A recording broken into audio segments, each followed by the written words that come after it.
Some breaking news coming to us from Capitol Hill. This is on Senator Tommy Tuberville's months-long holds on military promotions. We have CNN's Manu Raji, who is following the very latest. Manu, bring us up to speed here. What's happened?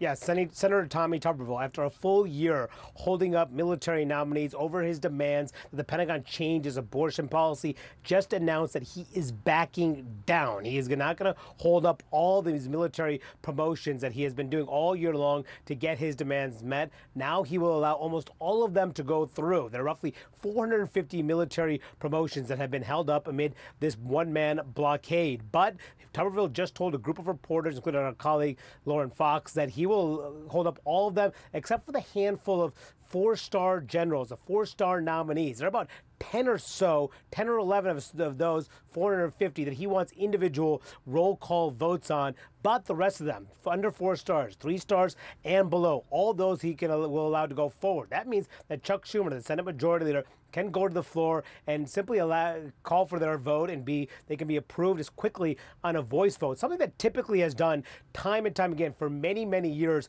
What has made this situation so unusual is that these nominees, which are promotions all across the military ranks, typically are very quickly confirmed, but Tuberville has tried to block them to use them as leverage to get his demands met. He had concerns that Pentagon, its post-Roe policy, would reimburse service members who travel out of state for reproductive services, including abortions. He wanted that scrapped. He called that policy illegal. The Pentagon said no, it wouldn't, and this stalemate for months has persisted. But Tuberville facing pressure from his right flank, from within the Senate Republican conference over this, and calls to potentially change the Senate procedures to allow these nominees to be confirmed without his support. There was talk among Republicans joining Democrats in that effort, all of which led to pressure on Tuberville to ultimately back down here. So a significant development in this year-long fight. Tommy Tuberville says he's backing down after more than 10 months of holding up these key nominees across the Pentagon. Manu, it seems, let's just be clear here, it seems, Manu, it seems that Tuberville's reasons for this hold, that there's been some mission creep over time, right? Initially, it seemed that it was the Pentagon's abortion travel compensation policy. Then at times he would say that, you know, there are just too many generals, the military's too top-heavy. And then more recently, it seems as if he's justifying remaining this hold on the 4 stars so that you can look individually at ones that he thinks are maybe more liberal than others. That's right. I mean, but the bottom line here is that he was about to get rolled by his own conference. See, there was no way out for Tommy Tuberville because of the fact that several of them indicated they were planning to vote with Democrats to change the Senate procedures and essentially circumvent Tommy Tuberville's hold here. So he decided perhaps it's best just to back down at this point, given the growing pressure. But you're right, Brianna, for so many months, he dismissed that this had real national security implications, something the Pentagon warned about, something Republican senators like Dan Sullivan warned about, something Lindsey Graham warned about. Even Senate Republican leader Mitch McConnell had raised concerns about Tuberville's tactics. He dismissed all of it, said that he had been speaking to other generals who said there was no problem whatsoever on the battlefield. But the political pressure really has led to this point for Tommy Tuberville. There really was no way out of this standoff, so he decided to back off, allowing most of these 450 military promotions to go through, which will happen in the coming days here, Brianna. Yeah, many of them in very key roles, very pertinent to the conflicts that we are seeing playing out in the Middle East and also in Ukraine. Manu, thank you for the very latest there. This is obviously a huge development coming off of the Hill. We'll continue to monitor it. Let's talk a little bit more about this and also some other topics, some pressing topics with Mark Esper, who of course served as Defense Secretary under former President Trump. He's also the author of A Sacred Oath, Memoirs of a Secretary of Defense During Extraordinary Times.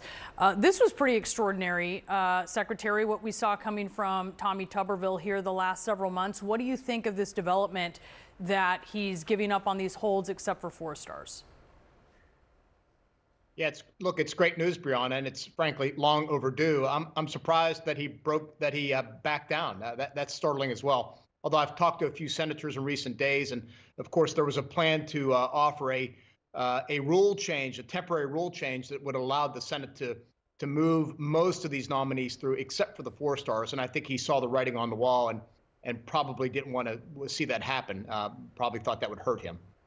Yeah, I mean, he obviously, as Manu said, was going to get rolled, but he's had this changing reason, as I mentioned, for why he's doing this, and he still seems to be supporting hanging on to the holds for the 4 stars by saying they should be looked at individually to see if some are woke. I mean, what do you think about his reasoning for that and how it risks politicizing individual promotions of generals? Well, you know, myself and my predecessors, 7 or 8 of us, wrote last spring that we thought this was a wrong move, that military officers should not be held up in block, that they were not implementing this policy or developing this policy, but they were being politicized as a result. Now, look, if a member wants to hold up individual officers, that's fine, and they can have that. They can have a talk, try to work it out behind the scenes. And so I think at this point, at least, whatever remaining 4 stars are left, it should be able to quickly expedite and process them through. Now, I've argued that while Tuberville was doing this, which I thought should not have happened, it was wrong. I thought Chuck Schumer should have been moving as many officers through as he could. But hopefully this will all happen fairly quickly. It will still take some time to move even 10 officers through if Tuberville decides to hold up each one of them. But at least there's light at the end of the tunnel now. Yeah. 4 stars are important. You know, obviously they're the most decorated of these generals and these flag officers that we're seeing here. We originally had you on, and I want to talk to you about what we're seeing in Israel and Israel facing pressure from the U.S.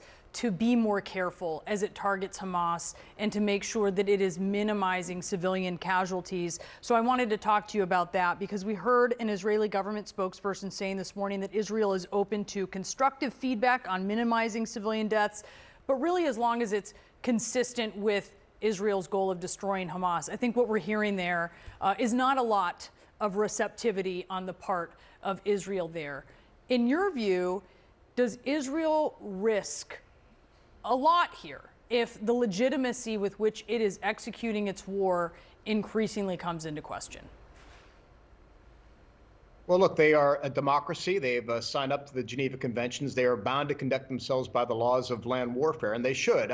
It's important not just in terms of the tactical success on the ground, but it's also important with regard to how history records this moment in time and the strategic narrative and how they are received after the fact and what that means for the population of Gaza going forward. So I think for all those reasons, it is important that they take care, much as it's important for the United States and other Western militaries to take care and conduct operations in accordance with the laws of land warfare. So I'd hope we'd see in this next phase less use of airstrikes, particularly with 2,000-pound bombs, and more use of infantry on the ground, which can be more precise and more discerning, and take better care to avoid collateral damage and certainly civilian casualties.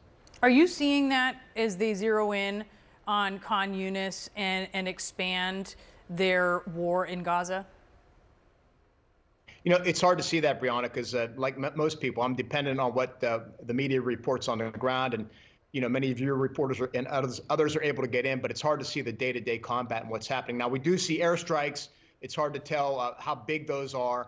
And are they hitting in the really, really dense civilian areas? So it's hard to tell. But look, the outcome will, over time, we'll see through casualties. But they do need to take care. It's important that as you conduct this war, because otherwise, again, they're going to have to deal with an enraged population after the fact in Gaza, because this will end at some point, and then there has to be this. The outcome has to be some type of governance of Gaza, and you have to figure out how you do that, and not create an even greater threat on your border once that happens. Yeah. Certainly, and that's a warning, obviously, that they're getting from so many folks in America who have learned this lesson in a very difficult way. Secretary Esper, great to have you. Thank you so much for taking the time.